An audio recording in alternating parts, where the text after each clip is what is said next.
Simnei anga kabako keneka bi kabako mambro kada kluka o de ka fo kabni dogo mutemene anga kabako do sefe ay dala ka fo ko e gardi muso do kon beno ko ale fatura ka sawu ke tasman ka kasarai aywa seka seka lu ko fe ay dala ka fo ko eni tasman ka kasarai yere koni ko we mo onoy sabula ambal mamso mi bana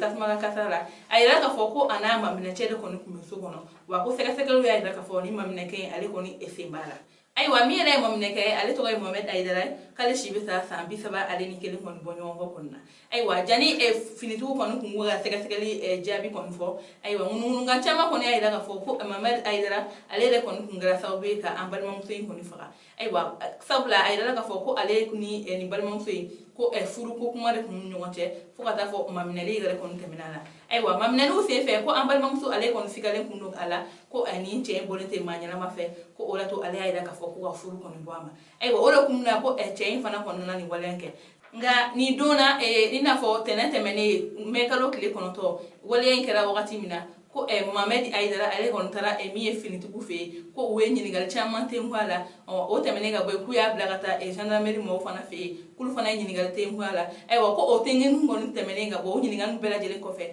ko ambal make ale kon tunna wa me wakati mina ko bi kale koni nyini ne do finiti ku fe sabula siga kere no ka fola ko ale de ambal mam so ngon fara aywa agilla tigina amay dalaga fo wal yaay ale kera lafiya budi wa ambal mam so mbi no ni ale kon fatura ko ale to ko Aisha Bari ko gardi kon kundu wa Mohamed Aidara ale maye mi donne do koso bere fintigla ka fe ka sabuke aga waliya chejugo sabla Aidara ga fo mi samba fla ale ni tan kono to ko ale kun minera finitugu fe ka sabuke ko aywe bagan shuyen konike anga ko o temene ga bueno akun kimbala kun tununa nga ambe wakati mina bi ale koni photo be gololo sanfela la ko mami kera ayefe ko ka iga bolikata finitigi mun daga yoro ka surila iga bolikata yero la wala sa obiseka akofo finitugu obiseka ni mina tuga mina sabla ko siga